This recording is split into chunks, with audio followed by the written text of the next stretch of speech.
Isang maganda, mapagpalang umaga po sa ating lahat. At once again, we thank the Lord and the whole music team for for leading us, the powerful worship that truly the presence of the Lord is with us. Where two or three are gathered together in His name, He is in their midst. Amen. So, bago po natin basahin ating teksto sa umagang ito na matatagpuan sa John 8:31 hanggang 36, ay tayo po muna ay bigyan ng gabay sa Panginoon. Maraming Diyos, sa pangalan po ng aming Panginoong Yesus, sa gabay ng banal na Espiritu, salamat po Ama sa iyong presensya sa aming kalagitnaan sa mga oras na ito, Panginoon. Alam namin, O God, na tinanggap mo, Panginoon, ikaw nalugod sa aming mga pagpupuri at pagsamba, O Lord, na nagmumula po sa aming mga puso, Panginoon. At salamat, Lord, at tunay nga na iyong presensya at yung banal na Espiritu ay nangusap na sa amin, patuloy na nangungusap sa amin pa lamang pong pag-aawitan, Panginoon, ay meron ka na pong mensahe na ipinapahatid sa bawat isa, Panginoon. At salamat po sa iyong mensahe na inihanda mo para po sa amin. Sa umagang ito na tunay nga, ikaw nga po ang magpala nito, ikaw nga po ang paunawa dito sa amin, Panginoon. Ikaw nga po buksan ang aming mga spiritual understanding, O Lord. At hindi lamang po namin maunawaan ang iyong mensahe, Panginoon, kundi sa tulong mo, ito po ay amin pong ma-i-apply, maisagawa sa amin pong pang-araw-araw na buhay, Panginoon. At alam namin, O Lord, and we are claiming that you have already given us your victory, Panginoon. And we are fighting from the point of victory, O Lord. At sa pangalan mo, Panginoong Jesus, ay tiyak na ang aming pong victory, O Lord. At naman Diyos, muli, salamat po at yun na nga pong pinagpala ay pong salita sa umagang ito. Sa po namin, Ama, muli binibigay ang lahat ng pasasalamat at papuri sa matamis at makapangyarihan pangalan po ng aming Panginoong Jesus. Lahat tayo magsabi ng Amen. Palakpakan po natin ang Panginoon. Basahin po natin teksto.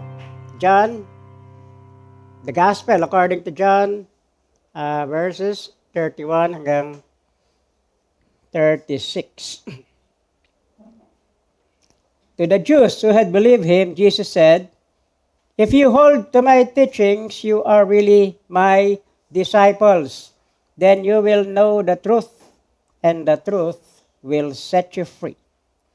They answered, "We are Abraham's descendants and have never been slaves of anyone.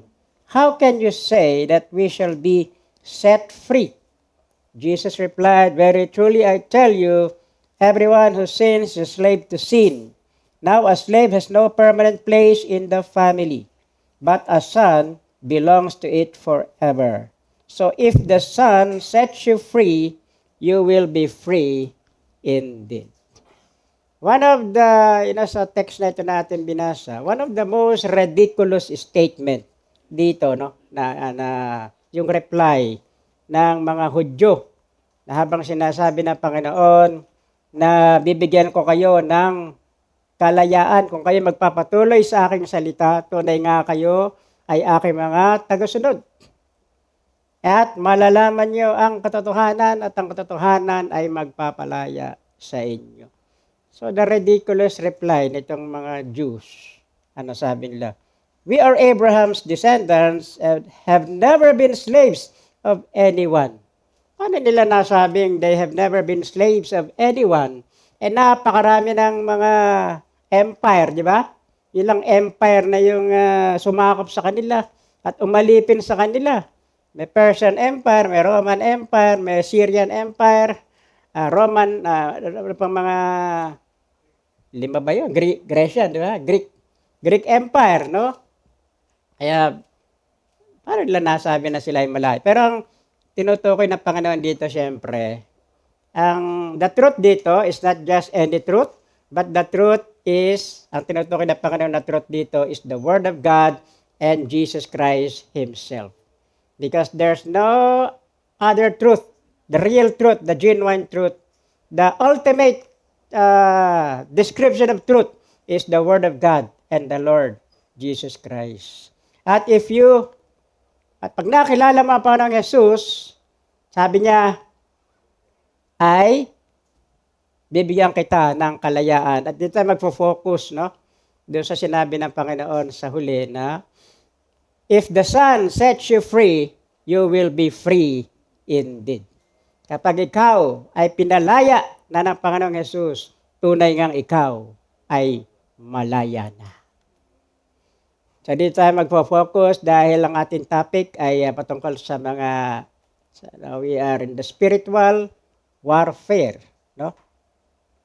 So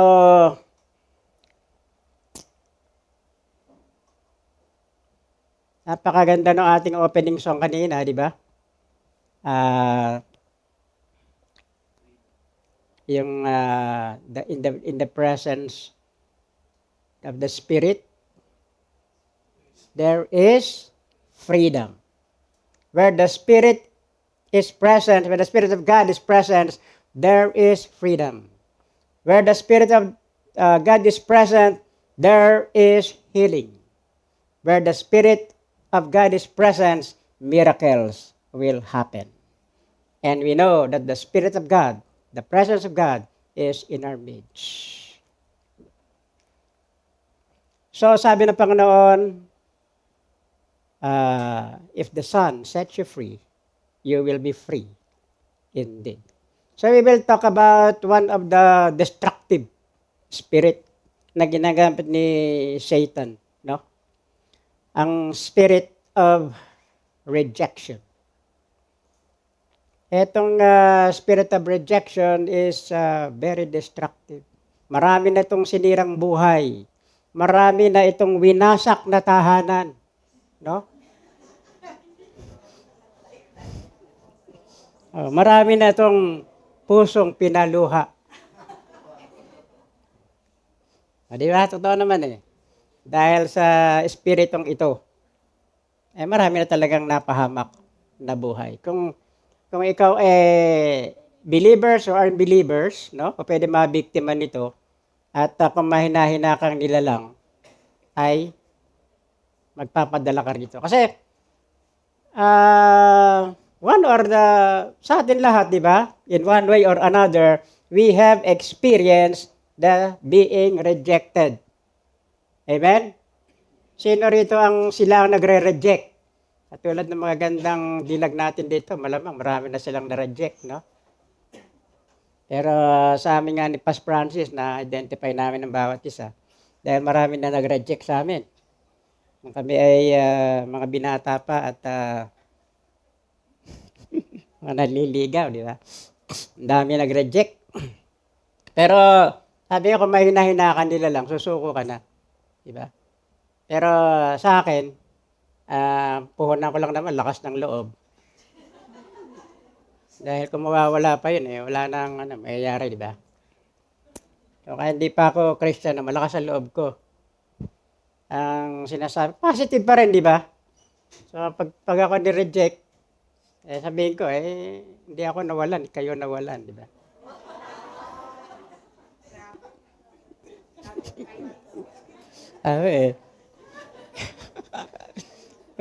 Ino-offer ko na nga yung sarili ko sa inyo, tinanggihan nyo pa. Kaya, si Sylvia, pinagpala talaga yan eh. Di ba, Brad? Ganon ka rin ba, Pas Francis? Hindi ka sumuko, no? Di ba? Ang ganda ng binigay sa atin. Si G, pinagpala. Di ba? Ganon lang, di ba? One way or another, we have experience being rejected. Hindi ka natanggap sa trabaho, no? Daming-daming mong in-applyan, pero patuloy kang nandun ka naman ang qualification mo, credentials mo, mahusay ka naman, may kumpiyansa ka sa sarili mo, pero ano pa rin, no? Nare-reject ka pa rin sa mga ina-applyan mo, pero ano lang, di ba? Go on lang, di ba? Yung huwag ka titigil. At yung sa sarili mo, meron ding ibibigay sa akin, may nakalaan para sa akin. No? Yun paniwala na pinaniniwalaan natin talaga. Kung hindi para sa atin, hindi para sa atin, di ba? So may nakalaan para sa atin. So kung wala ka pang jowa ngayon, huwag kang mag-alala, may nakalaan para sa iyo.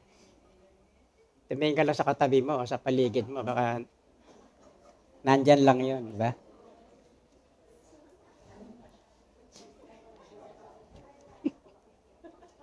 So bakit pumapasok itong spirit of rejection? At dahil nga ang mga sa feeling mo rejected ka, dalawang bagay lang po pwedeng mangyari kapag meron kang spirit of rejection. Yung manghina ka, sumuko ka, o magano ka na lang, maging loner ka, no? At alam niyo yon, yung hindi ka na makapag-socialize, talagang gusto mo lang, nag-iisa ka na lang. Or, yung isa naman, yung maging agresibo ka, yung magrebelde ka o lumaban ka, na hindi ako papaapi. Talagang gaganti ako, parang ganon. Inapi niyo ako ngayon, gaganti ako, di ba? So you are trying hard. Mas extra effort ka para lalo na yung, siyempre, sa atin, na merong konting physical defects, di ba? Kinulang ka sa height, ganon.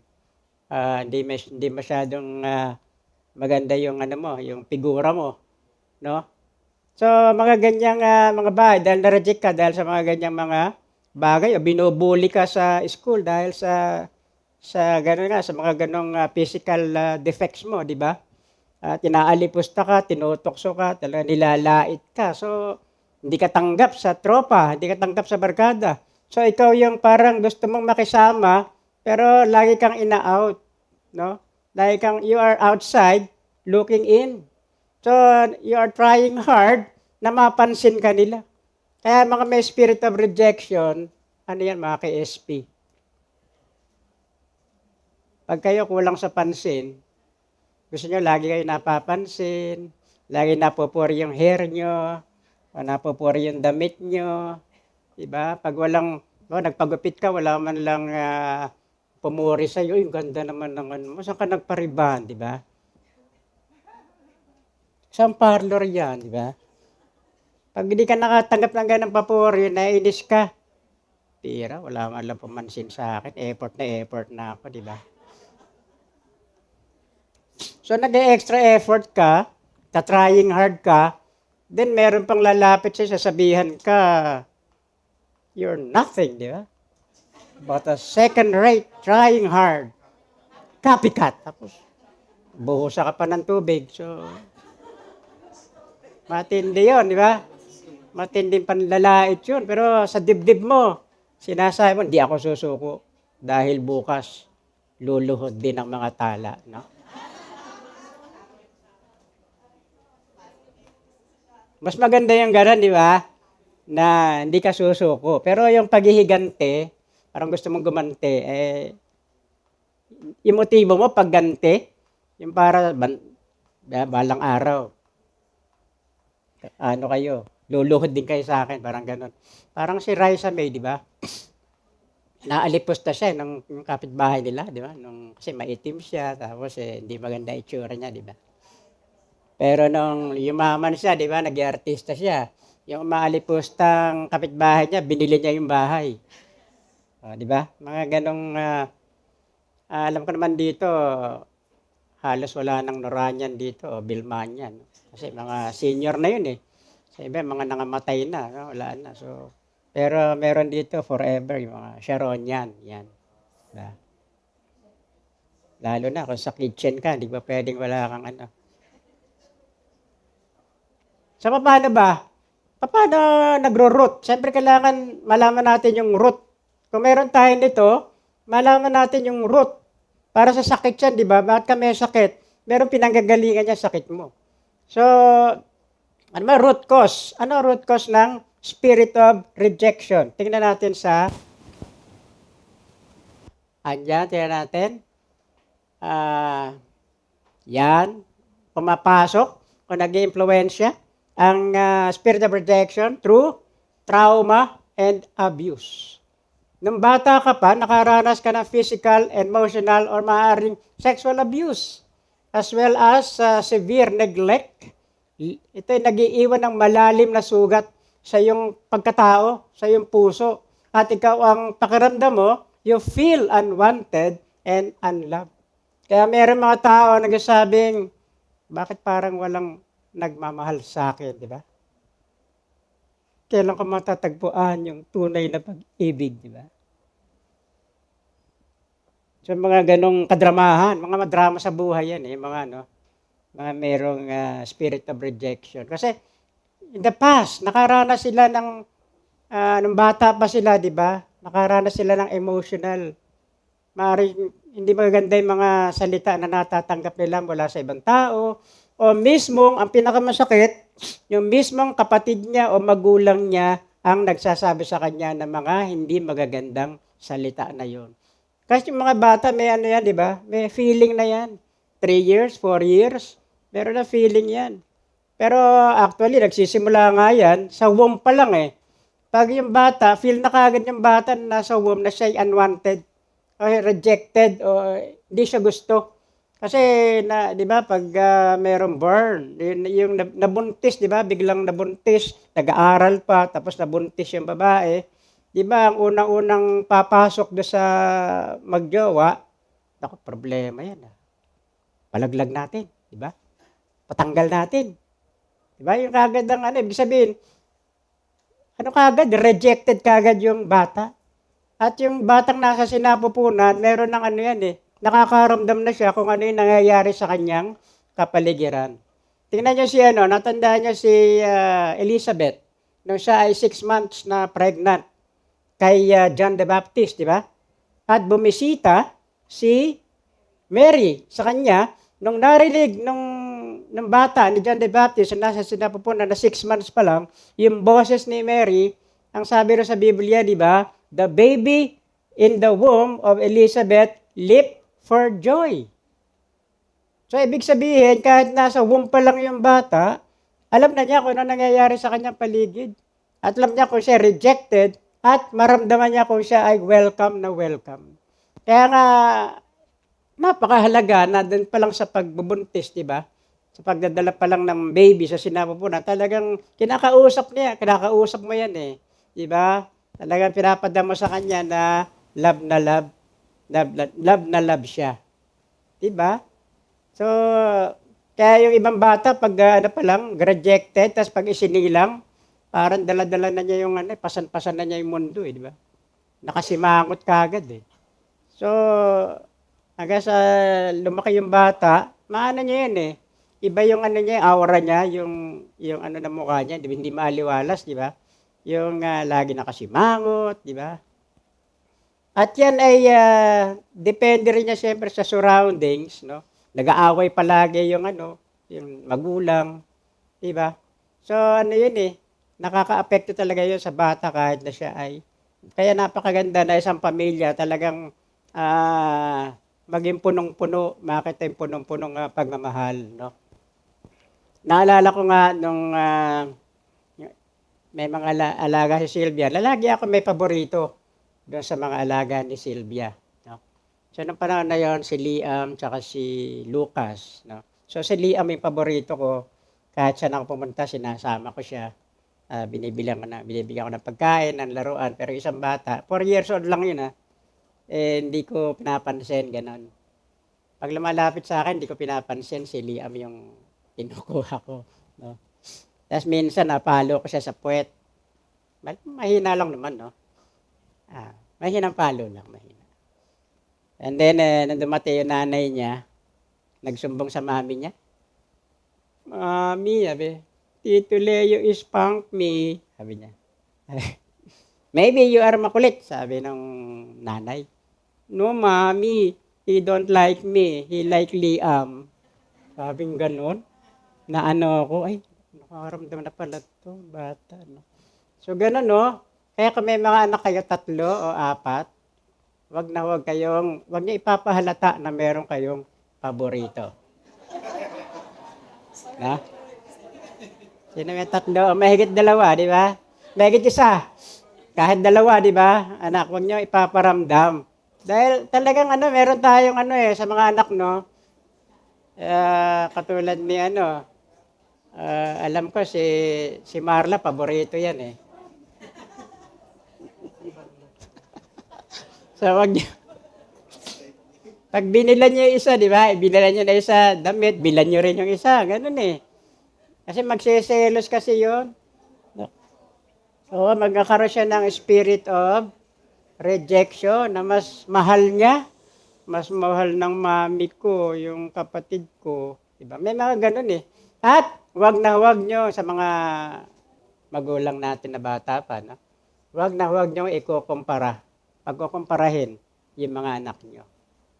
Kasi minsan, diba, yung mga magulang natin, ba't di ka gumaya sa ate mo? Ba't di ka gumaya sa kuya mo? Ba't ganyan ka? Ganyan na lang ba buhay mo? Wala kang silbi, hindi ka gumaya sa mga kapatid mo. Tingnan mo mga kapatid mo, puro nakatapos. Ikaw, yan lang ang inabot mo, di ba? So masakit yun na madadala ng tao yun hanggang sa itumanda. Magkakaroon siya ng yung kasi diyan gagana yung espiritu, no? Talagang magte-take advantage siya kasi sa ganung din-feel mo na ganun ka at lalo kanyang uudyukan. Ganun yun. Influence, you oppress. Yung isip mo, yung damdamin mo ay maapektuhan na. Pati kalusugan mo, syempre, apektado, di ba? So, yan yung isa sa root, no? Nag-iiwan ng malalim na sugat sa puso natin. Kaya yung iba talagang naka-recover na-overcome na. Ilan sa atin dito, I believe, na-overcome na. Lalo na kung nasa Panginoong Jesus na, di ba? Because, sabi nga, we have power over every kinds of spirit. Hindi lang power, we have power and authority. Kasi dalawa yung power and authority. Yung authority, meron tayong jurisdiction, meron tayong karapatan, no?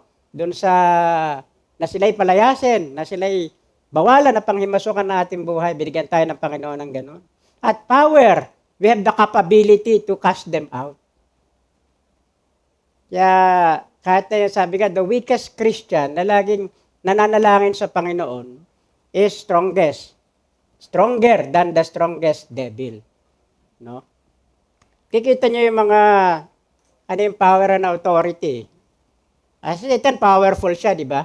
Pero dahil may authority tayo sa pangalan ng Panginoong Jesus, wala siyang kalaban-laban sa atin. Kasi, di ba, tingnan niyo yung traffic enforcers na napakapayat, di ba? Parang ubuhin, parang may TV pa, gano'n. Pero nakasuot siya ng uniforme ng traffic enforcer, di ba? Ngayon, merong darating na laking truck. It's very powerful, kaya siyang sagasaan, di ba? Pero isang gano'n lang niya, ihinto na yung truck na yun. Bakit? Kasi kinilala ng driver yung authority nung maliit na tao na yun, di ba? So, gano'n din kahit powerful si Satan, wala siyang kalaban-laban sa atin because we have authority over him. Kaya nga tayo, lumalaban tayo sa isang laban na wala tayong katalo-talo. Pero si Satan, lumalaban siya sa isang laban na alam niyang talo na siya. Pero, alam niyang talo na siya, baka makalusot, di ba?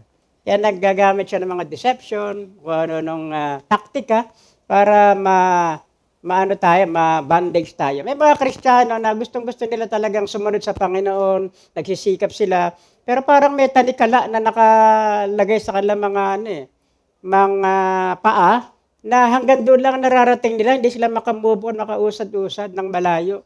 Kasi yun pala, meron na espiritu na kumokontrol sa kanya at nababandage siya sa ganong espiritu at naapektuhan yung kanyang paglilingkod sa Panginoon. So meron pala siya nitong spirit of rejection. At pag may spirit of rejection ng isang tao, may mga pinsan yan, kamag-anak, no?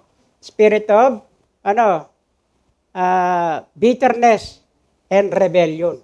No? Spirit of rejection, kasama rin bitterness and rebellion. Kasi, siyempre, pag rejected ka, magiging bitter ka, di ba?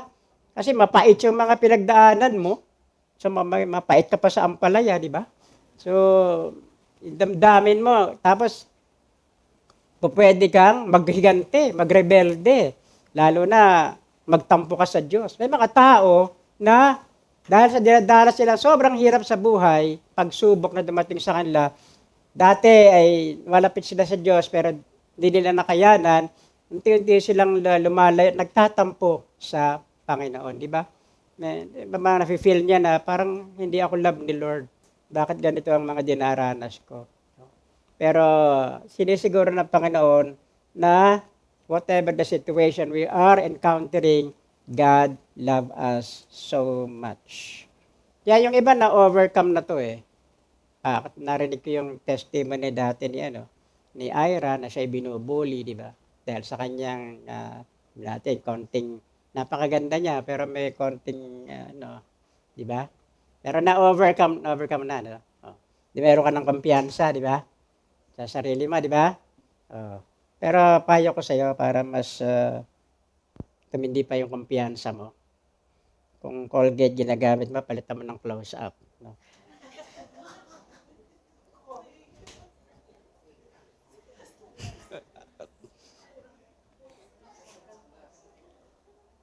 Joke lang yan. Pero ano yun? Yun nga, huwag ka mawala ng confidence, di ba? You are a child of God. Sabi mo, the Lord has something big for me. No? Mag-intay lang ako, just be patient at darating yan. Matagal na nag-intay ka magkaroon ng trabaho, may nakahandang magandang trabaho para sa iyo. Basta ano lang, just hold on, no? Huwag susuko, no? Just be confident to yourself and that the Lord will not abandon you, di ba?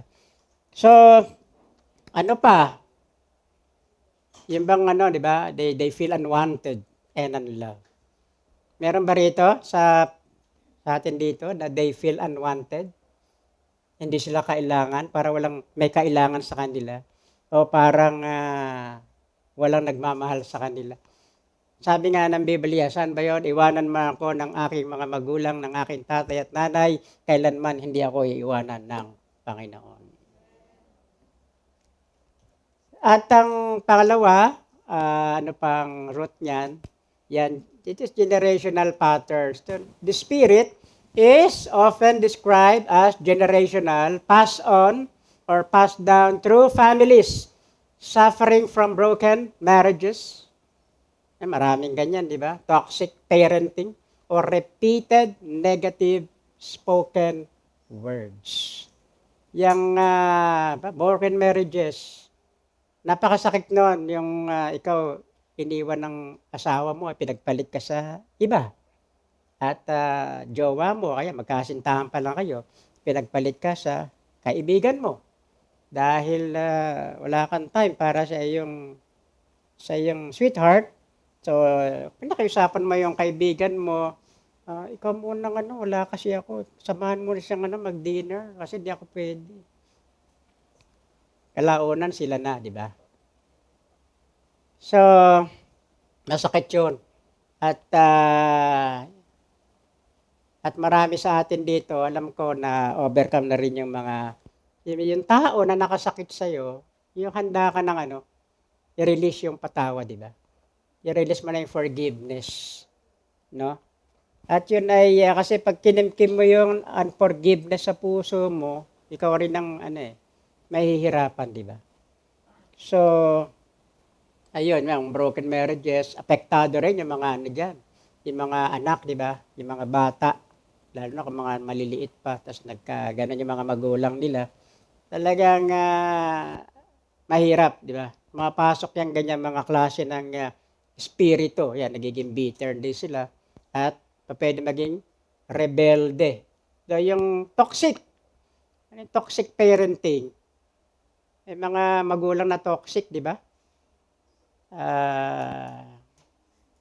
Lagi nag-aaway, lagi nagbabatuhan, lagi nagmumurahan, di ba? Doon nga lang sa sa kasama namin sa bahay, sa harap ng anak nila, nag-aaway sila. Nagbabatuhan. Minsan, binato nung babae yung lalaki ng, alam niya, hairbrush. Tama-tama, lumabas si Sylvia sa sa kwarto. Buti lang nakailag siya, no? Kundi siya tinamaan. So, doon sa harap ng anak, nag-aaway sila, nagmumurahan yung mag-asawa. At wag na wag niyong gagawin yan. Kung mag-aaway kayo mga mag-aasawa, mga bata pa, no? Wag na wag niyo ipapakita sa anak niyo. Amen? Kung mag-aaway kayo, magbulungan lang kayo. Wag niyo na ipaparinig.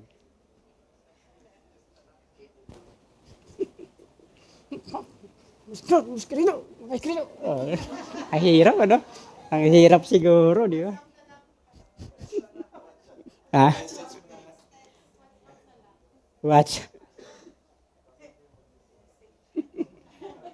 So ano yan? Kasi apektado yung bata nun eh. Yung, ha? Apektado yung bata pag ganon. So, yan. Broken marriages, toxic parenting, di ba?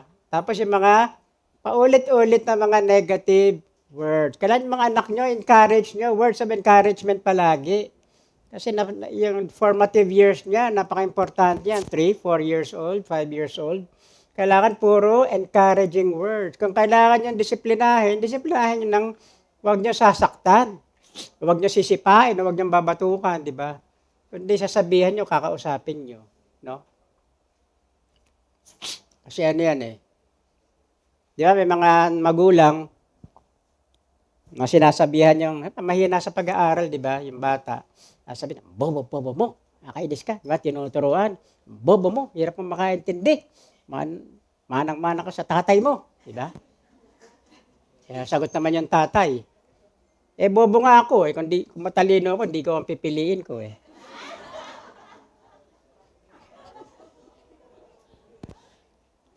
So, kailangan mga encouraging words ang ating sasabihin sa ating mga anak. Kung sabihin natin, hindi masyado maganda o gwapo yung anak natin, pero sa iyo, sabi mo, gwapo mo talaga na.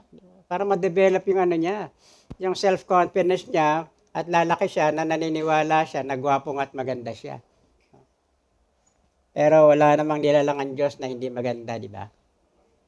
Amen? Lahat naman kayo, hindi ako kasali. So, ayan, mga negative, iwasan natin yan. Mga negative words. At ano pa? Next. Misplaced identity. Yung ano ka, yun nga, hindi mo na alam kung sino ka. Nagtatry hard ka, yung tinatry mong mag-act na hindi naman ikaw yun. So, hindi ka na nagiging totoong tao, hindi ka na nagiging totoo sa sarili mo.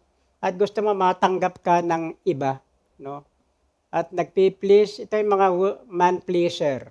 Ito yung naghihingi ng approval. Lagi naghihingi ng approval ng ibang tao. At career performance, no? Talaga nagsisikap sila na ang motive nila hindi lamang pansari, kundi para hindi siya apihin. Hindi siya laitin ng iba. Talaga magsisikap ako para magtagumpay ako, di ba? Na papatunayan ko na mali sila sa kanilang mga sinasabi. Yung ganun mga maganda yon, di ba? Lumalaban ka, hindi ka susuko. Patunayan ko na nagkamali sila, na hindi nila ako tinanggap. Papatunayan ko na nagkamali sila, na tinanggal nila ako sa trabaho. Di ba? At ano rin yun eh. Yun ang magandang laban na hindi ka susuko dahil unang-una, kasama natin ang Panginoon. Hindi tayo pababayaan ng Panginoon. At sila ay highly vulnerable to feelings of worthlessness and condemnation. So feeling nila wala silang halaga. At alam niyo yung may mga spirit of rejection, yung pag medyo nag-uusap-usap yung iba at napatingin sa kanya at nagtawanan, iisipin ng ano kaya pinagsasabi nito sa akin? Ako yata pinag-uusapan itong mga to. Diba? Napasulyap ka lang naman sa kanya, tapos nagkatawanan kayo, di ba? Mag-iisip ka agad na hindi maganda yun. Ako yata pinag-chismisan nitong mga to. Ano naman kaya ang issue nitong mga to? Lagi siya suspicious, no? Hindi na siya makapagtiwala sa iba. So, ayan. Ano pa, yung Many believe, ito spiritual opposition, many believers, ito kaya meron, experience intense rejection during periods of spiritual promotion, new ventures, or increased influence. Yung halimbawa, kasama ka sa mapipiling deacon, no? Or elder, kasama ka sa mga candidate, tapos hindi ikaw ang napili. May mga ganun na nagtatampo sila, di ba? Tagal-tagal ko na rito, hindi mo lang ako pinapansin. Hindi mo lang ako pinili, hindi mo lang ako ginawang deacon, hindi mo lang ako ginawang elder, samantalang ilang taon na ako rito.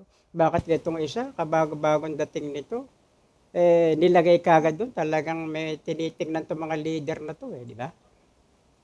Kahit sa music, music team, di ba? Tagal ko na rito Bakit yun nag-song lead na ako back up pa lang.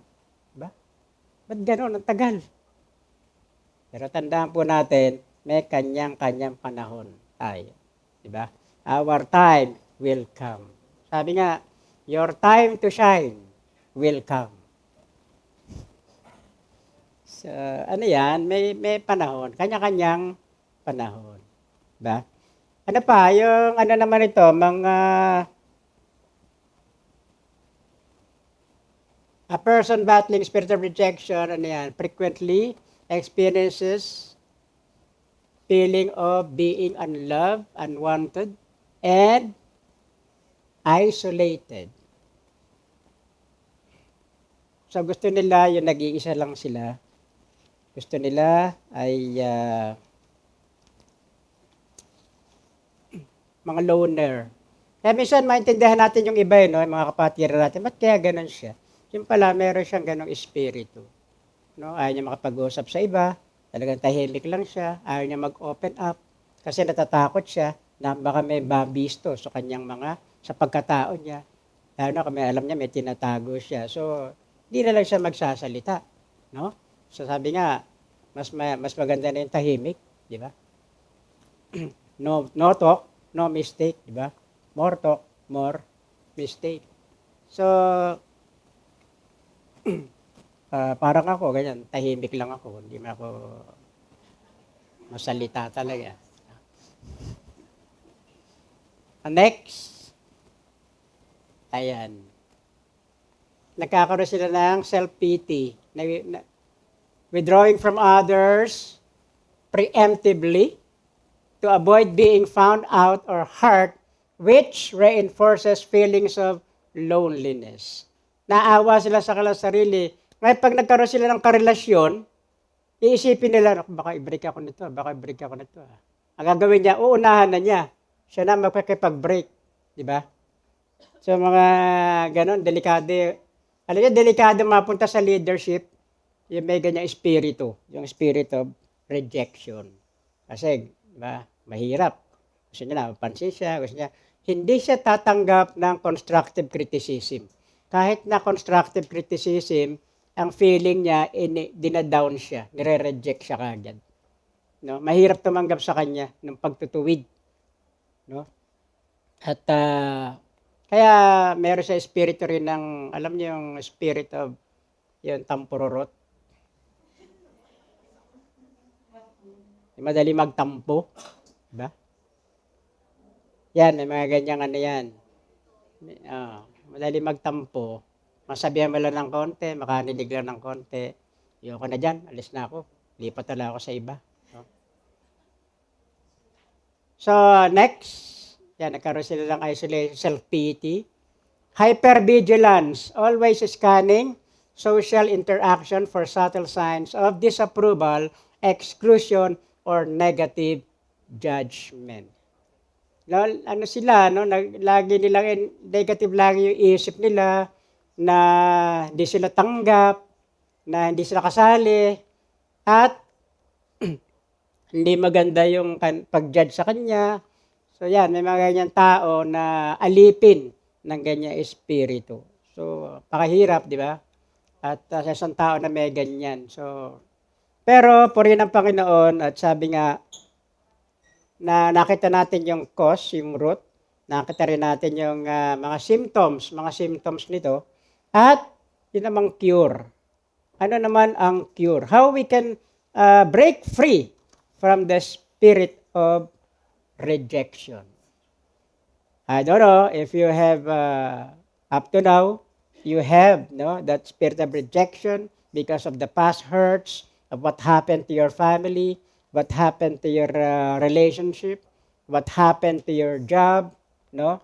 At nung bata ka pa, nung maliit ka pa, maaaring dumanas ka ng mga abusive words, no? Nakarinig ka ng mga abusive words, mga words na nagda-down sa'yo, o mga pwede rin physical abuse, na ikaw ay nakaranas, na ikaw ay saktan ng iyong tatay o na iyong nanay, na lalo na yung mga magulang noon na matindi ang kanilang pagpaparusa sa mga anak. Di ba sa panahon ngayon, hindi na pwede yung gano'n, di ba?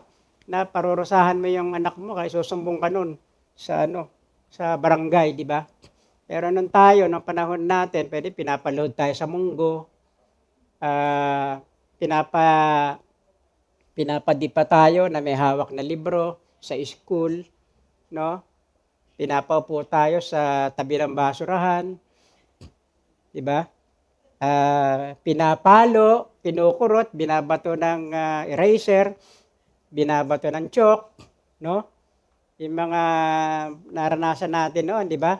At yung teacher natin, kung laitin tayo minsan, nasabihan ako, wala ka bang, ang bobo mo naman, di mo maintindihan to?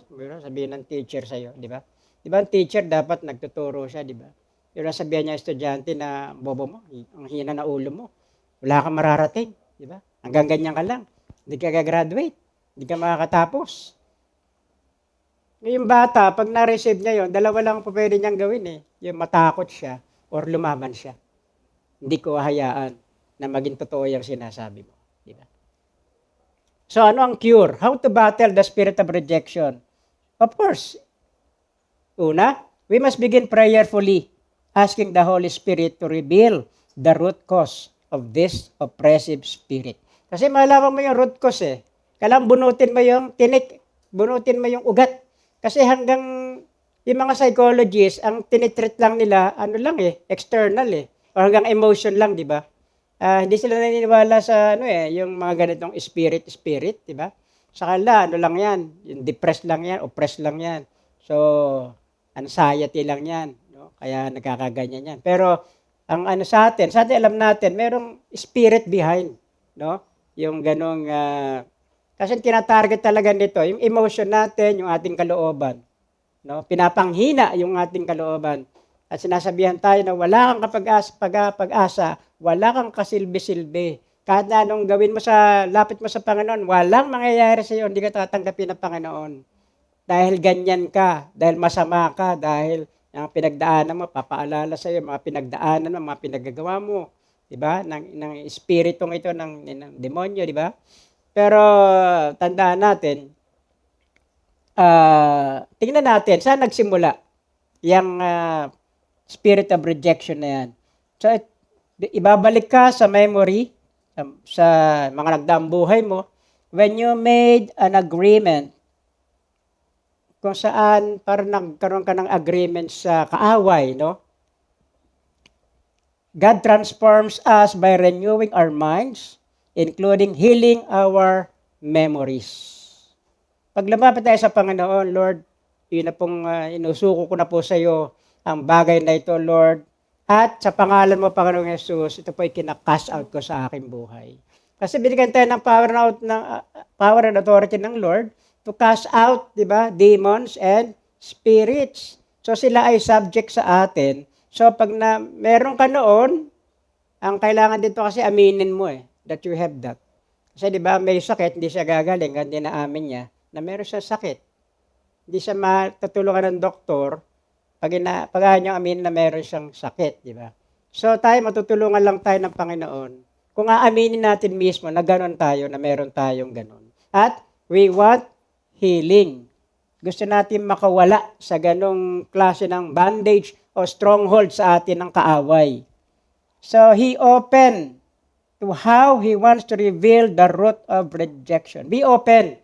Ibig sabihin, pag talagang sincere ka sa Panginoon, i-open niya yun, no? I-open niya yung mind mo, papaalala niya sa'yo, yung ganito kasi, meron kang unforgiveness eh.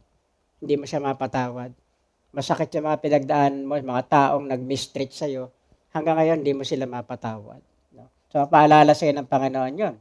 So, trusting Him to restore where the enemy has stolen from you. At tulad ng kanta natin, di ba kanina, na mababawi natin ano man yung mga ninakaw sa atin ng kaaway.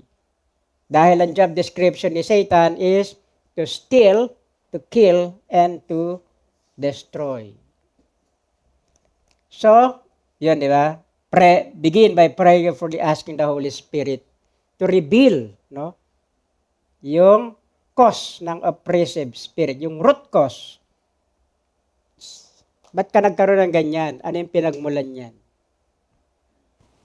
At pangalawa, repent of the area and the time you have believed the spirit of rejection, at pumasok sa yung spirit of orphanship over the spirit of sonship.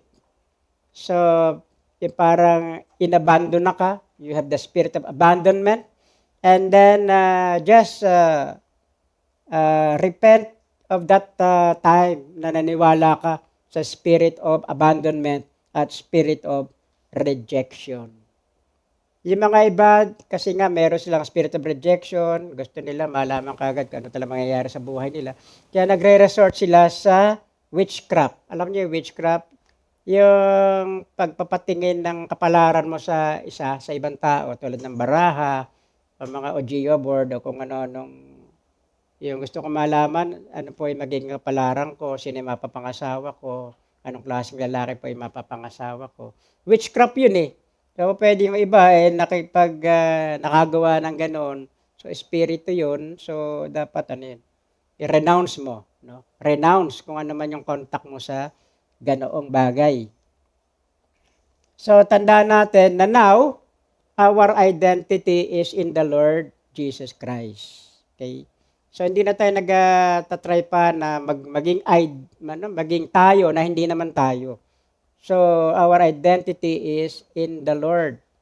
So, take each through the take each though the Holy Spirit reveals to you na siyang nakaka-captive sa iyo. Ano ba yung espiritu na yan na nagka-captive sa iyo? Mayroong bitterness na nga o yung rebellion na nga ay nandiyan na. So, renounce it. Because God has sent His Spirit of His Son into our hearts. No?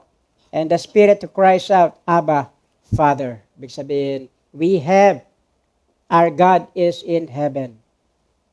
So as the Spirit of Jesus within you to call on your Heavenly Father or for rescue. And He will help you to begin to believe and know that you belong to Him. Wala mang nagmamahal sa atin, sa akala natin ng mga tao, alam natin, mahal na mahal tayo ng Diyos. It is impossible to please everybody. Only one God, no? Ang ating i-please. It is the Lord Jesus Christ, no? Be pleasures of God, not man. Di ba? See, we cannot please everybody. It is impossible. And declare, ito sinasabi ko kanina, declare your identity in Jesus. Sino ka? Sino ka ba sa harap ng Panginoon? Sabi ng Biblia, you are a new creation in Christ. Diba? If anyone he is in Christ, he is a new creation. The old has passed away and the new has come. So you are a new creation. You are a brand new creation. The place of shame and regret that the enemy has tried to tie you has no longer have a hold on you.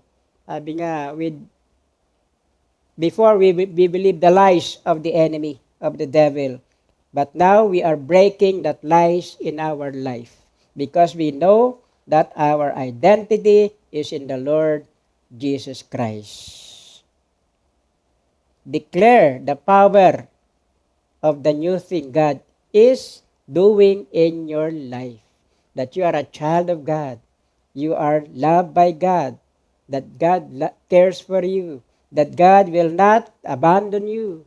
He will not leave you or forsake you. Diba? I am the righteousness of Christ Jesus. Mga ganon. Iko-confess mo na yon. I am free. No? Because Jesus Christ has set me free. Of course, stay in the Word of God. Kailangan mauna natin mga sinasabi na salita ng Diyos. Remember, the consistency lies the victory. Yung consistency, you read the Word, you spend time with God, diba? Meditate on the Word of God, filling your mind with the Word of God, no? Renewing your mind in the Word of God, and let the Holy Spirit, diba? Help you. Let the Holy Spirit highlight the Word of God to you. Diba? Then pwede mo isulat yan sa yung mga note cards, paano nangungusap ang banal na Espiritu sa iyo sa iyong pakikipagniig sa Kanya. So our identity is in Jesus Christ. At ang panghuli, thank God for all He's done for us as He has promised to set you free. At kung may unforgiveness ka sa puso mo hanggang sa mga oras na ito, ano man na yan? I-release mo na yan. Let it go. No? Let it go. Just go on. Move on.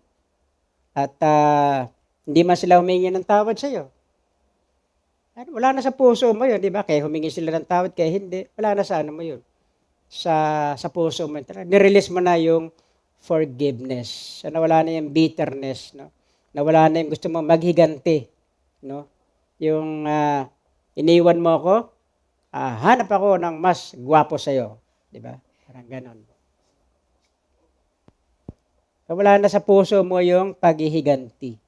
So, believer in Jesus, the Spirit of God within you. Believe, di ba? Believe that the Spirit of God is in you. Sabi nga na kinanta natin, when there is the Spirit of God, there is freedom. So each day, we will experience, no, itong pag-ibig ng Panginoon. So just let the love of God overflow in your hearts. Dahil pag ito nag-overflow sa heart mo, talagang natural na lalabas yung pag-ibig mo rin sa iba, no, sa kapwa mo.